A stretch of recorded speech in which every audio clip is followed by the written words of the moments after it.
Midway through a sold-out 1976 show in Memphis, Elvis stopped cold. The spotlight froze. Thousands went silent. As he stared toward the edge of the stage, at a man in coveralls, mop in hand, standing under the harsh glow of the exit sign. If stories like this remind you that kindness leaves the deepest mark, subscribe for more true moments you'll never forget. Stories where a single choice changes the night for everyone. It happened so fast, the music barely had time to die. The Mid-South Coliseum, late summer, the air inside was thick, a mix of popcorn salt, cigarette smoke, and the faint tang of beer. 18,000 people pressed shoulder to shoulder in the stands, fanning themselves with paper program. The stage lights burned hot white, bouncing off Elvis's white jumpsuit, the rhinestones scattering tiny stars into the first rows. The band had just slid into Burning Love. You could feel the bass in your rib cage, the snare snapping sharp, the backup singers swaying in perfect time. Ushers lingered near the aisles, half watching the crowd, half watching the king. Camera flashes sparked in bursts, like firecrackers in the dark, and then Elvis stopped.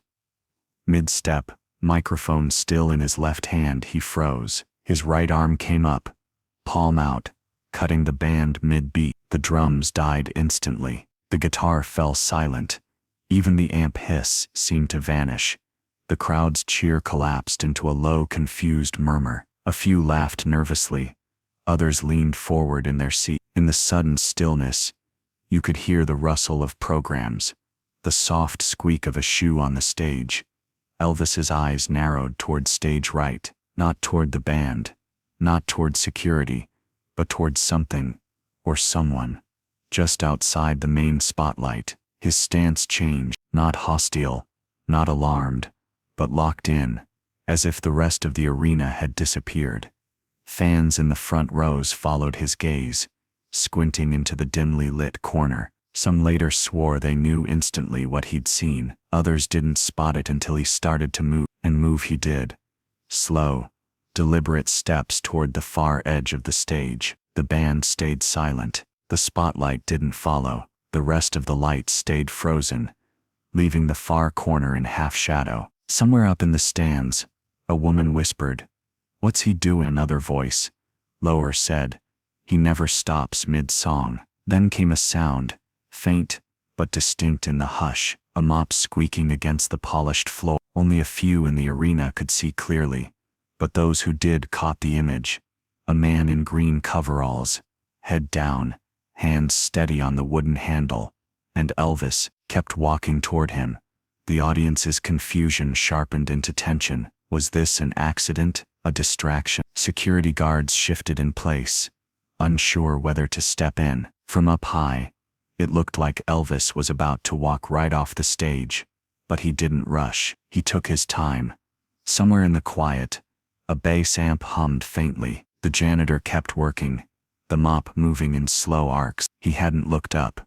Elvis was now only a few feet away. And then, he stopped again, eyes locked, microphone down at his side. The crowd waited for him to say something, anything, but he didn't, not yet.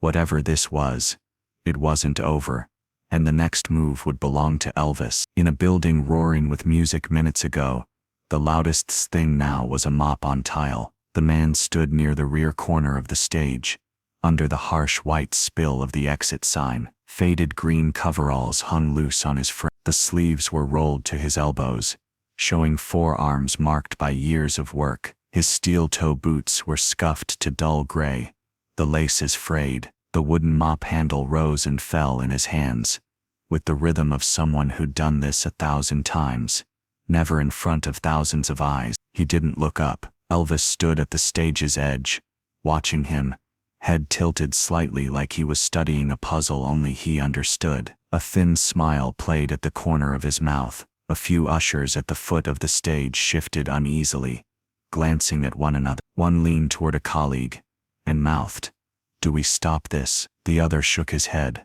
According to some crew members, The man's name was Jimmy. He'd worked the Coliseum for years, quiet, reliable, always the last one to leave after big shows, polishing floors until they shone under the next morning's light. The audience was restless. Whispers darted from row to row. A woman in the balcony muttered, "Why's he staring at the janitor?" A man beside her answered, "Maybe the guy's in trouble." But Elvis didn't look angry. He stepped down from the riser, boots thudding softly on the wooden planks. The main spotlight still clung to center stage, leaving him in half shadow as he closed the distance. The janitor paused his mopping, not because of Elvis, but to wring the mop head into a gray bucket. Water splashed, echoing faintly in the hush. He turned the mop back onto the floor, movements slow and even. The king was now just a few feet away. Someone in the front row craned their neck to see better. Another held up a disposable Kodak, snapping a flash that briefly lit the scene in white. Still, Jimmy didn't look up. Elvis finally spoke, voice low but carrying just enough to be heard in the first few rows. Even the janitor froze mid-swipe, his head lifted slowly, eyes meeting Elvis's for the first time.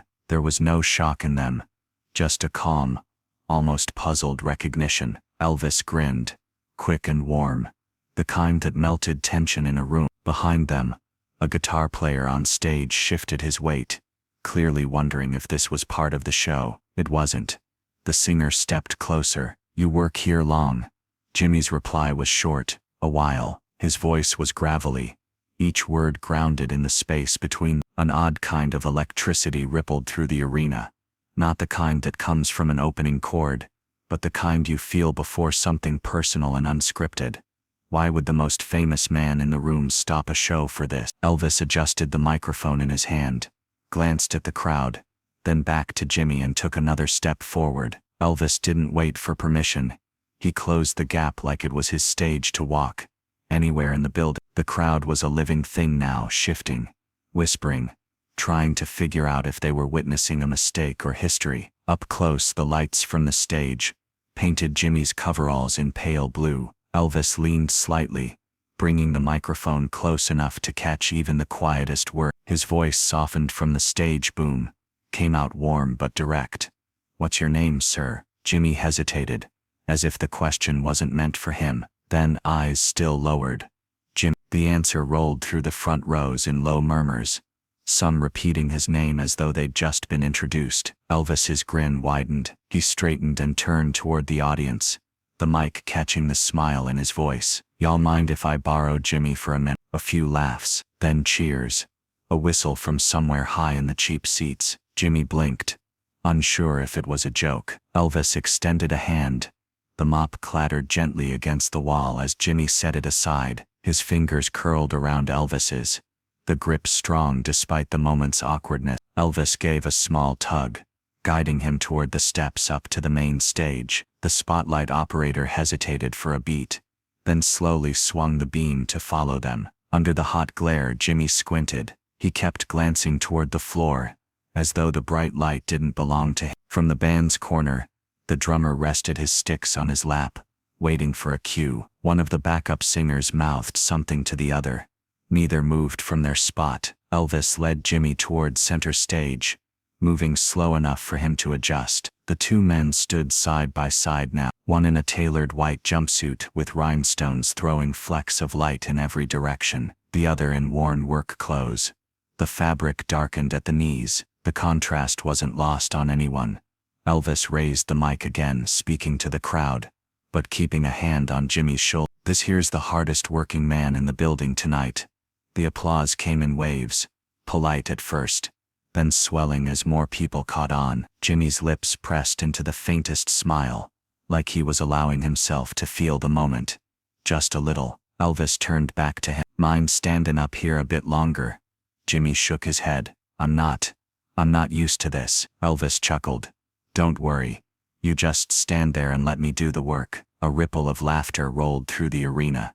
Then Elvis glanced at the band and gave a single nod. The first soft notes drifted out, low, steady, familiar to anyone who'd been to church on a Sunday morning. It wasn't Burning Love anymore. As the music swelled, Jimmy looked up sharply, realizing exactly which song Elvis was about to sing. and that it wasn't meant for the crowd alone. The first chord hit like a heartbeat, slow and steady, filling every corner of the Coliseum. Jimmy stood in the center of the stage, shoulders slightly hunched, as if he could shrink under the weight of 18,000 eyes. The spotlight was full on him now, the heat making his forehead glisten.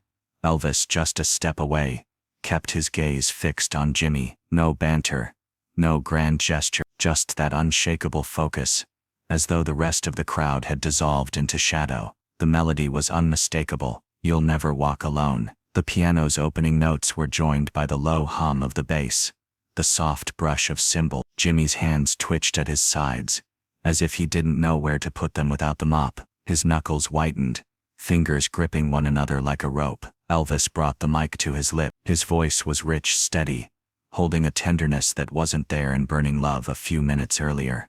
When you walk through a storm, the crowd quieted, the kind of hush that feels almost heavy in the air. Camera flashes were fewer now, as though people didn't want to interrupt. The words seemed aimed at one man only. Jimmy's eyes stayed low at first, but on the second verse, he looked up and Elvis's gaze didn't waver. Behind them the backup singers swayed gently, harmonies blending in like warm light. The band kept the volume just under Elvis's voice, letting the lyrics carry. A few rows back, a woman dabbed at her eyes. Somewhere in the balcony, a man held his arm around his wife's shoulders, rocking slightly with the song. Elvis took a half step closer. Jimmy didn't move, but his breathing shifted, slower, deeper. By the chorus, Elvis's right hand reached out, resting lightly on Jimmy's shoulder. Not for show, not for the cameras, just there, steady. When you walk through a storm, hold your head up high. The sound filled the arena, but it felt private, as though every person in the room was watching something they weren't supposed to, something too real for a ticket price. On the second chorus, Elvis dropped his voice almost to a whisper, letting the band fade with him. He leaned slightly, and his lips moved without the mic catching the words. Jimmy's eyes flickered with surprise. Whatever Elvis had said had hit him harder than the song. The crowd could only guess. A few in the front rows leaned forward, straining to hear, but Elvis straightened before they could catch more. The final notes of the song rang out. Elvis held the last word, letting it drift into silence. The band stopped. The audience didn't cheer right away. There was a pause, a shared breath between performer and janitor. Elvis lowered the mic, turned to face the crowd, and took in a deep breath, ready to explain why this moment had just happened. Elvis didn't thank the band. He didn't bow. He just turned to the crowd with a look they'd never forget.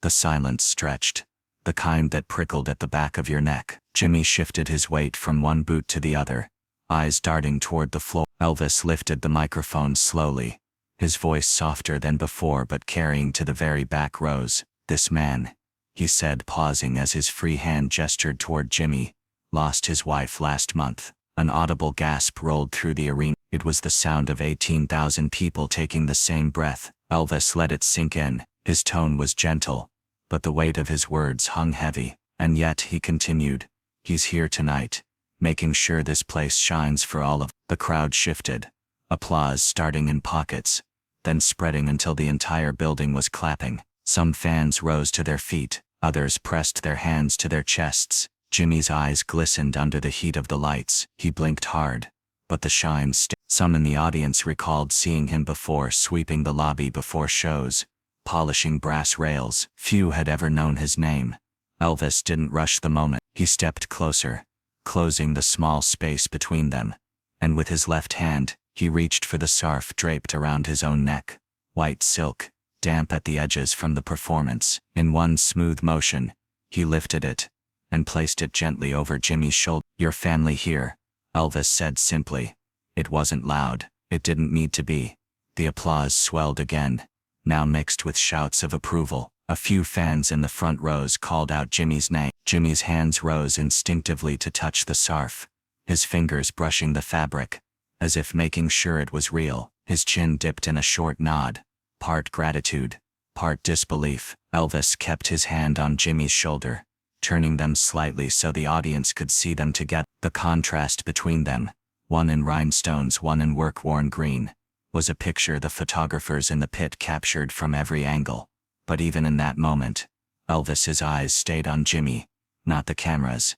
He gave the shoulder a squeeze, then looked back to the crowd. "You never know the battles someone's fightin'," he said, "so take care of each other." The crowd roared again, the sound bouncing off the concrete walls and metal beams high above. As the cheers continued, Elvis stepped toward the edge of the stage, reaching into his pocket, and pulled out a small sealed envelope. Whatever was inside, it was meant for Jimmy. The scarf alone would have been enough, but Elvis wasn't finished. He reached into the right pocket of his jumpsuit and pulled out a small cream-colored envelope. The paper looked thick, the kind that held something important. Turning to Jimmy, Elvis held it out between his fingers. "For you," he said, "from all of us." Jimmy's hands came up slowly, palms open but hesitant. "I can't take that," he murmured, shaking his head. Elvis stepped closer, closing Jimmy's hands around the envelope. "Yes, you can." His voice was calm, the kind that ended an argument before it started. Some in the front rows leaned forward, eyes straining to see what was inside. The flap was sealed with a neat fold, a faint crease down the middle. Witnesses later claimed it held enough money to cover months of expenses. Others said it was more than that it was security for a man who'd been through more than most would know. The arena erupted into applause again, this time louder, rolling in waves from the floor seats to the highest balcony. Fans were on their feet now, clapping in unison. Jimmy looked down at the envelope, then back at Elvis, his expression somewhere between gratitude and disbelief. The band, still silent, watched from their spots. The drummer twirled one stick slowly, the guitarist resting a hand on the neck of his instrument. Elvis turned back to the microphone, motioning for the cheers to settle. "Folks, this man works harder than any of us," he said, glancing toward the band, "and he deserves to be seen." The crowd roared in agreement. Jimmy, still clutching the envelope in one hand and the scarf in the other, gave a small wave to the audience, the gesture of a man who wasn't used to the spotlight, but wanted to acknowledge it all the same. Elvis patted his back and guided him gently toward the steps at the side of the stage. Security helped him down, but not in a rushed way, like they knew he was carrying more than just paper and cloth. As Jimmy disappeared into the shadows at stage level, Elvis returned to center stage. He lifted the mic again. "You'll never walk alone, Jimmy," he said, the words carrying across the room. The band struck up the next number, a burst of energy to lift the mood, but for many in the audience, the night had already reached its true high point. And yet, the story didn't end. A week later, Jimmy received a package at his small Memphis home. Inside was a brand new Gibson guitar, sunburst finish, still in its case. Taped to the lid was a handwritten note in blue ink: "You'll always have a seat in the front row, Elvis." The guitar would never be sold, never pawned. It stayed in Jimmy's living room for the rest of his life, leaning in its stand, the note tucked into the case. But for those who were there that night, the real gift wasn't in the case. It was in the way a single act of kindness had stopped the show cold. If this story moved you, share it with someone who believes small acts can fill a room with light. What's the kindest thing you've ever witnessed in public?